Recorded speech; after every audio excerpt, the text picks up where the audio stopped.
task for today is all about updates on the project, the shrine. But before doing that, I'd like to share with you a brief history of how the devotion was arrived at Consolacion. No? Way back, based on research, way back 1997, the devotees of the Divine Mercy Group searched for a shrine just like what the Father, told us. So for so many years, from 1997, different sites were visited.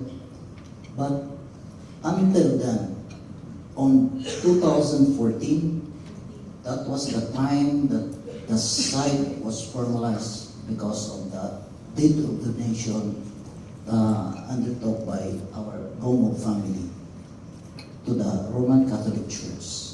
So that's how amazing the Lord, no? Dili lang basta-basta ang time. So it's really God's time, not our time.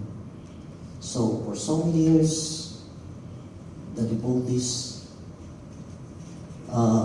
always searching for the shrine. So we are so blessed now that we have this Garing Consolacion.